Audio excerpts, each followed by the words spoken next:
Hello everyone, ওকে। আমরা চমৎকার একটা আড্ডায় চলে আসলাম। বেসিক্যালি আমাদের এলিট ফ্রিল্যান্সার আড্ডাগুলো খুব জমজমাট হয়, যারা আসলে খুব ভালো একটা স্টেজে চলে গেছে, যেখান থেকে মানে সলো ফ্রিল্যান্সার থেকে তার এন্টারপ্রেনার জার্নি শুরু হয়েছে অলরেডি।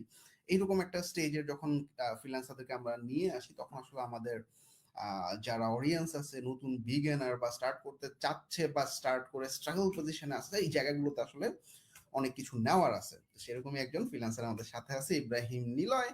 এবং ইব্রাহিম কিন্তু আপওয়ার্কে টপ রেটেড ফ্রিল্যান্সার এবং অনেকদিন ধরে মার্কেট প্লেসে মানে সুনামের সাথে কাজ করে যাচ্ছে। ইব্রাহিম, কি অবস্থা? আসসালামু আলাইকুম। আলহামদুলিল্লাহ। হ্যাপি লেবার ডে সবাইকে। আর আমাদের তো কোনো লেবার ডে নাই। আমরা 24 আওয়ার্স 24/7 কাজ করি। আলহামদুলিল্লাহ ভাই, আলহামদুলিল্লাহ। সবকিছু মিলে ভালো আছি। ব্যস্ত জীবন আর কি।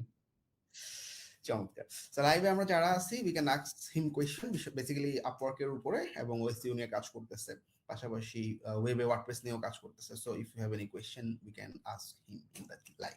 আমরা লাইভে কমেন্টগুলো নিয়ে তার কাছ থেকে আনসার নিয়ে নিব। আচ্ছা নিলয়, আমরা একটু জার্নিটা হ্যাঁ। জানতে চাই। বেসিক্যালি একজন আমি গতকালকে তোমার গল্পটা লিখতেছিলাম যে আসলে পড়াশোনার পরপর সবার একটা চিন্তা ভাবনা থাকে, আমি ব্যবসা করব বা জব করব, একটা ফিক্সড আর্নিং এর থিঙ্কিং অলওয়েজ সবার হুম, থাকে। ওই জায়গাটা থেকে তুমি সবসময় আলাদা ছিলে এবং হুম। তোমার ব্যাচমেটদের মানে যে ফ্লোতে যাচ্ছে ওইখান থেকে আসলে বের হয়ে পুরো ডিফারেন্ট একটা সেক্টরে তুমি আসলে মুভ অন করছো। So, কিভাবে আসলে, how do you think that? Ah ভাই, ব্যাপারটা আসলে খুবই মজার একটা গল্প এটা। মানে আমার বাবা মা থাকেন ইতালিতে। ওনারা ওইখানেই থাকেন বিগত 28 বছর ধরে, যাওয়া আসার মধ্যে থাকেন। তো আমার আমি তখন ইউনিভার্সিটিতে পড়ি, সেকেন্ড সেমিস্টারে। তো বিবিএ করতেছি তখন। আমাদের বিবিএ তে আমার মেজর ছিল ম্যানেজমেন্ট ইনফরমেশন সিস্টেম। সো ওই ম্যানেজমেন্ট ইনফরমেশন সিস্টেম একটা কোর্স ছিল ওয়ার্ডপ্রেস নিয়ে। সো আচ্ছা। আমি এর আগে কখনো জানতাম না যে ওয়ার্ডপ্রেস দিয়ে কোনো কিছু করা যায় বা আদৌ সম্ভব কিনা। তো ওয়ার্ডপ্রেস কোর্সটা করলাম এন্ড আমার কাছে বেস্ট ইন্টারেস্টেড মনে হয়েছে। এন্ড যখন আচ্ছা। কোর্স চলাকালীনই হঠাৎ করে আমার বাবা ইত্যাদি থেকে, তো ওনার বিজনেসের জন্য ওয়েবসাইট দরকার। তো ওইখানে ওনাদের ওয়েবসাইট বানাইতে 1,000 ইউরো চার্জ করে। তখন 2017 সালের কথা। তখন 1,000 ইউরো বাংলা টাকা অলমোস্ট 95,000। এখন তো অনেক বেশি, বাট তখন ছিল 95,000। তো আমি ভাবলাম যে, যেহেতু আমি ওয়ার্ডপ্রেস জানি এখন, কারণ আমি জাস্ট কোর্সটা করলাম। তা আমি বাবাকে বললাম, ঠিক আছে, এই তোমার সেম ডিজাইনটা, সেম ওয়ার্ডপ্রেসটা, মানে ওয়ার্ডপ্রেস তো সেম ওয়েবসাইটটা বানাই দেওয়া যাবে, 500 ইউরোতে হয়ে যাবে। তো 1,000 থেকে অর্ধেক চলে আসলো। আর আপনি তো জানেন, মানে যেখানে কম পাবো আমরা সেখানেই কাজ করাবো। তো আমি প্রথমে আমার বাবার ওয়েবসাইটটা নিলাম এবং আমি আহ 5 থেকে 7 দিন, সম্ভবত সর্বোচ্চ 7 দিন লাগছে, ফুল আচ্ছা। কমপ্লিট করে দিলাম। এবং তখনও বাবা জানতো না যে ওয়েবসাইটটা আমি করছি। আমার বাবা জানে আমি অন্য কাউকে দিয়ে করাই নিয়ে আসছি।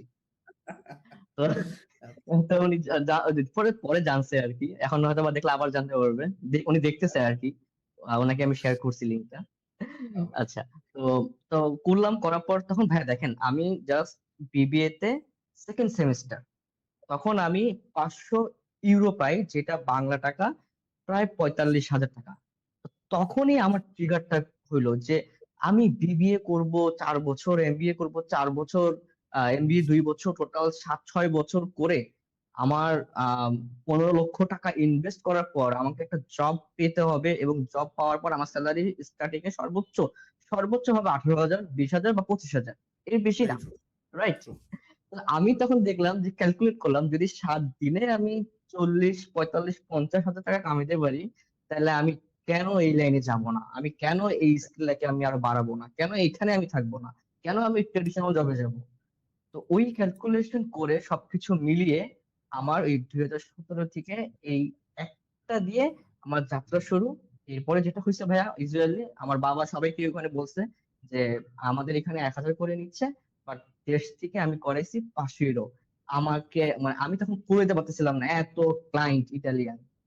কি করব পরে? ওই যে ব্যাচমেট ছিল, ফ্রেন্ডরা ছিল, তাদেরকে নিয়ে পরে একটা ছোট্ট ছোট ছোট করে 2-3 জন মিলে আমরা জাস্ট সাইটটা বানাইতাম, 500 করে ইউরো কামাইতাম। এভাবে আমাদের 3 বছর চলে যাচ্ছিল।